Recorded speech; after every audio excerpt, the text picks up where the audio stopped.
on, everybody? SeanPierceJohnson here with a very special edition of Stompbox Saturday. It's not Saturday. This video is probably going to go out on a Monday or a Tuesday. We might as well just call this Everyday Stompbox. We might make that a thing because we've done this a lot this year. But there's a reason why we're doing it, and it's because of this. It is the Chase Bliss Audio Dark World Dual Channel Reverb. Now, for those of you hoping for an analog reverb pedal, sorry, your dreams are dashed here because this is the first fully digital offering from Chase Bliss Audio. And quite frankly, I think it is a great one. They've brought along a few friends for the ride. They've brought along Keeley Electronics and Cooper Effects to help bring this pedal to the world. And it really kind of embodies some of my favorite things about being a part of this crazy pedal world. It's that we're all friends. We all talk to each other, we all share ideas, and a lot of times we end up coming together to make something cooler than we could make by ourselves. So let's go ahead, throw the pedal up on the screen, take a look at controls and what exactly the Dark World is going to give us. Now, when it comes to the pedal, it looks very much like all the Chase Bliss Audio pedals, and I think that if Chase Bliss kind of toyed with this platform, it might make things a little weird. I personally like it. We have our 6 knobs, our 3 toggle switches on the face of the pedal, along with the preset toggle down at the bottom, and 2 foot switches. And you can essentially look at this pedal as 2 different pedals. The left side is going to be your dark channel, and then the right side is going to be your world channel. Now let's start with the world channel because these are going to be the most globally acceptable reverbs on the pedal. These were developed by Keeley Electronics and some of the DSP wizardry that they've gotten up to over the last few years, and it includes a spring, a plate, and a hall reverb. Now on the left side, the dark, this is where things start to veer into territories heretofore undiscovered by reverb addicts. We have a mod reverb, a shimmer reverb, and black reverb. The controls for the dark side are going to be decay and modify. Decay is actually only really decay on one particular mode, and in other modes on the Dark World it kind of changes its function, and that's one of the cool things about digital control on pedals is that they can often multitask in their purposes and uses. And then we have modify, which kind of adds some nifty little artifacts to each of these reverbs, and really on that, modify is kind of the best label for it. That definitely changes its function depending on the reverb you've had selected. In the center, you'll find the global controls of a mix knob, which can go from all the way dry to all the way wet. You have a master tone, which is sweetened to each channel's reverb. So you're going to get a more traditional tone control on the world side, but you get a resonant low pass filter on the dark side. And you heard that in the playing at the top of the video, sweeping through that kind of infinite hold reverb we had going on. Underneath the tone knob, you have a 3-position toggle switch to decide whether or not you want to run the dark side into the world side into the dark side, or run them both in parallel. There is a lot to unpack with this pedal, like pretty much every other Chase Bliss pedal, which is one of the reasons why I love them so much. And so let's just start hearing how this thing sounds. So setup. Trusty Les Paul Studio going into a Boss TU2 tuner to keep us in tune. A Keeley Aria down on the floor for compression and a little bit of gritty boost going into the front end of the orange Reverb 100. The Dark World is in the Reverb's effects loop because, quite frankly, I can't think of any better place for it to be. So let's start by exploring the worldly sounds of the World Channel.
that hall is washy.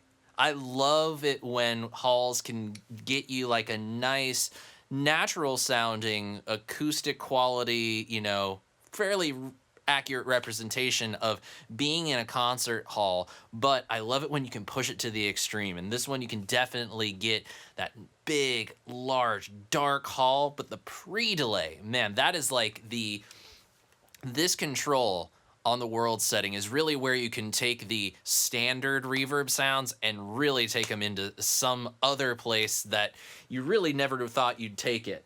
I personally like the hall dark, long, with a bit of pre-delay and just backing down the mix, because I find that this particular one just kind of has this nice motion and quality that just right underneath your playing, just, oh, it's a really cool special effect.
This is the kind of sound that I'd really like to hear with some crunch. So let's do that. Let's back off the mix, because once we start distorting, you know, we're sending more signal into the reverb. And let's see what we can do with this one.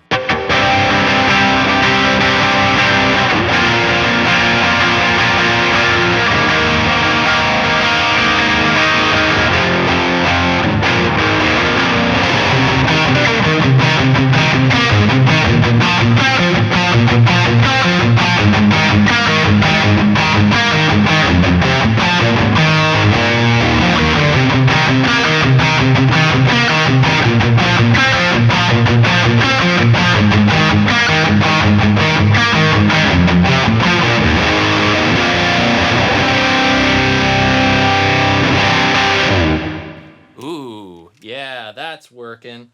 Let's see if we can up that. Let's darken it a little bit. Let's change the pre-delay, go with just a little bit less.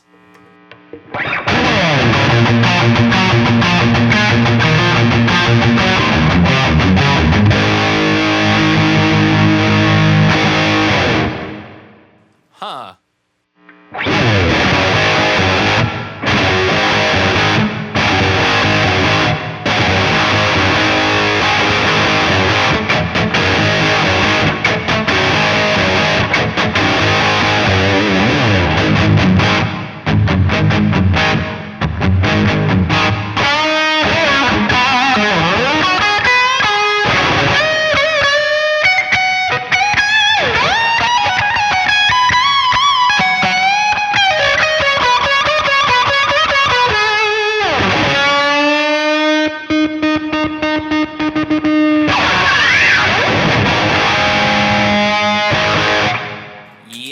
That's the rock and roll reverb right there. Ooh, I liked that. That was a lot of fun. Let's explore the higher ranges of the dwell knob.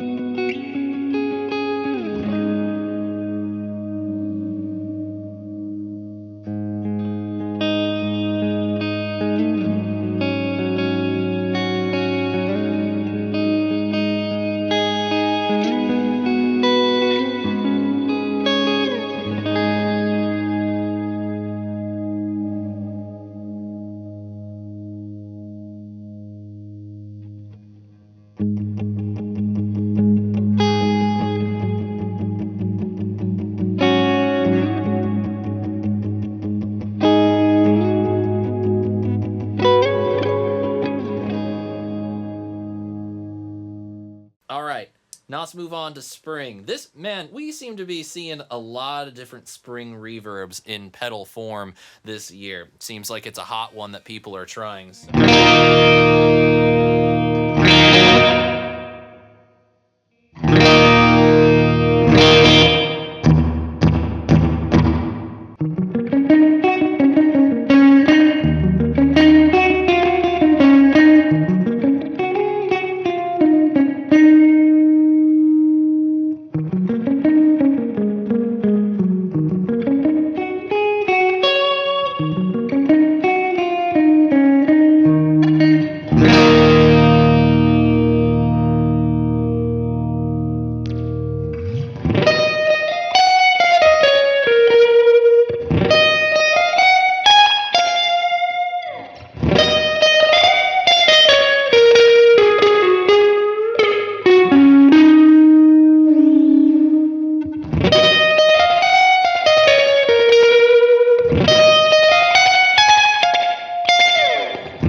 Not bad.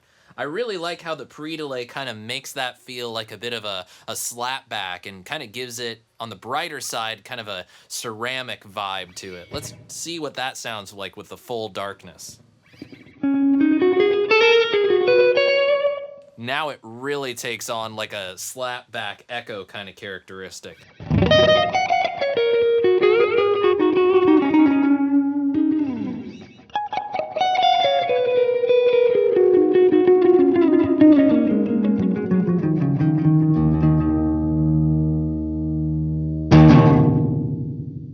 Well, I'd say that this spring just about does every kind of weird thing that you'd ever want to do with a spring reverb. We're done with the light side. It's time to embrace the power of the dark side and go to the dark channel. Let's do this. The reverbs on the dark channel were designed with the help of Cooper effects, and they all have some very cool characteristics that take their sort of standard, I say, inspirations, and then goes ahead and kind of takes them into whole other ways of producing those sounds than you're normally used to hearing. But each one of them has their own special sauce. So let's start with modulation. This is based on Cooper Effects' generation loss pedal, so it's kind of a cassette tape kind of delay. Decay is actually doing exactly what it says. It's adjusting the decay of the reverb. But the modify knob, this is dialing in some degradation and tape saturation and warbly modulation. It's just all kinds of fun. So what I'm going to do is I'm going to do this to show you how that modify works. I'm going to jack it up all the way, but I have a Mission Expression pedal on the floor in front of me, and I'm going to engage that with the dip switches on the dark world, and I'm going to sweep through the modify's range as I play so you can hear in real time what that knob is actually doing to change the characteristic of the reverb. Personally, I like it, and it's one of my favorite reverbs on this pedal.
You can hear a little bit of grit, you can feel some motion, but that effect really starts to come through when we increase the tone knob.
Yeah, definitely one of my favorite modes on the dark channel. Shim is an interesting mode. It kind of takes that shimmer reverb that was so flavor of the month a couple of years ago and kind of flips it and turns it around and kicks it in the ass and does its own thing. Pardon me while I consult the instruction manual here for the dark world.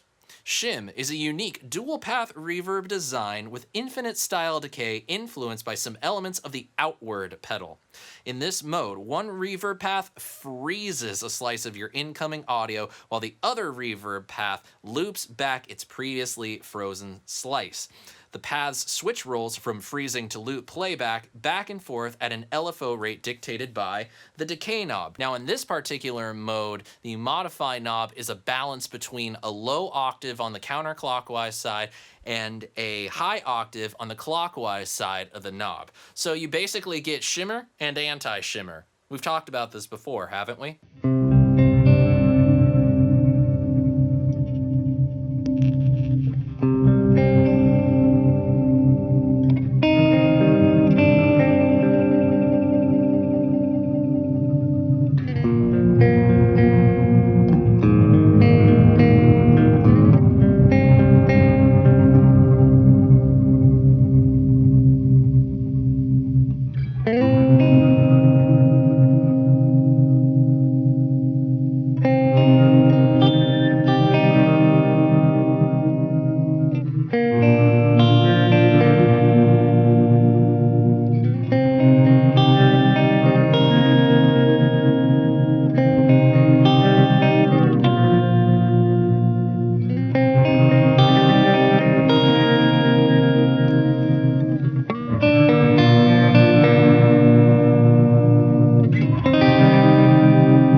What the hell was that? That was cool. What is black reverb? Black is essentially, well, it's an infinite hold reverb. Now, on this mode, the modify adjusts the volume of the freeze reverb, that loop that you're having come in. Now, decay is going to adjust a sensitivity of a gate that essentially allows you to decide how hard you need to play in order to loop a new piece of audio. On the counterclockwise side, it's going to be more sensitive, and at full clockwise, you basically can't get any audio in. So it's great for kind of like an underlying pad kind of thing that you might want to play over. So I'll show you a little example of that.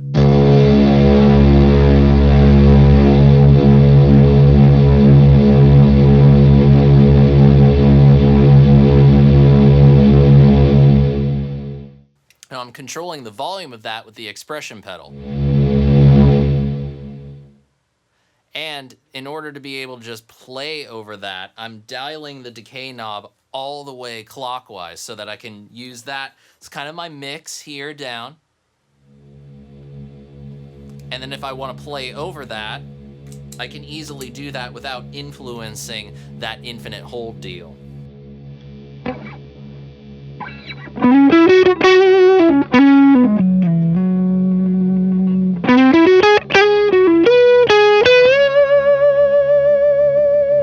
And this is a mode where it really comes in handy to have parallel because each reverb path is going to be separate. So I'm going to go over to the world setting, go to the plate, and adjust it to taste.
And honestly, that's my favorite way of using it, just kind of having a nice low drone that I could just vibe over, either to kind of practice some phrasing or just come up with some really cool ambient soundscape thing. To close out this video, here are a few of my favorite combinations of these reverbs on the Chase Bliss Dark World. I certainly hope you enjoy, because I know I do.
And there you have it, my friends. That is the Dark World Reverb from Chase Bliss Audio, what many of you have been clamoring for since the release of the Tonal Recall. Yes, I know it's full digital and it's not an analog reverb, but let's just go away from that for a second and realize that Chase Bliss is going out on a limb and doing something different in their line. This is the first fully digital offering, and if you ask me, they've picked a couple guys to partner with that make this a really outstanding piece of equipment. And it really is a great example of the camaraderie within the pedal world. I know for a fact that Robert Keeley is a big fan of the Chase Bliss stuff. I'm just discovering Cooper effects, so I'm really enjoying some of the otherworldly sounds that this guy is conjuring up. And really, anytime I get a package from the guys at Chase Bliss Audio, it's always a good day. And I am definitely having a lot of fun getting to know Dark World and seeing how I can implement it into my music and into my rig. Now, I know a lot of you guys out there are probably going to be saying, well, why isn't it stereo and why is it mono? Well, here's the way I look at reverb. When you are in a room, in an acoustic space, you don't hear reverb in a hard left, hard right, binaural, that's an actual word, binaural capacity. You're experiencing it more in an omnipresent, omniscient, omni kind of perspective. It's coming at you from all different directions. And to me, mono definitely gets that feeling across more than stereo. When it comes to echoes, that's usually what I like for stereo. It's stereo delay effects, ping pongs and whatnot. But in terms of reverb, I'm cool with mono. That's really, it just becomes a wash anyway. Like I said, I'm having a lot of fun with this pedal. There's a lot that I'm still discovering about it, including seeing how I'm going to use these dip switches to make the presets that I've already come up with even more spectacular. And I know this is going to provide me with hours of fun and hours of experimentation, and I'm going to enjoy every minute of it. But of course, I want to know what you guys thought of the Dark World Reverb from Chase Bliss Audio. You can let me know your thoughts in the comments section below, and please do click the subscribe button and come back for next week's episode of Stompbox Saturday, which is actually just a few days away from now. Very cool. Anyway, thank you all so much again for spending your time with me today. I know we had an episode a couple days ago, and I always appreciate when you guys come and spend your time with me and check out some cool pedals. And until this Saturday, my friends, I'm SeanPierceJohnson, wishing you all out there great tone and happy stomping. Cheers.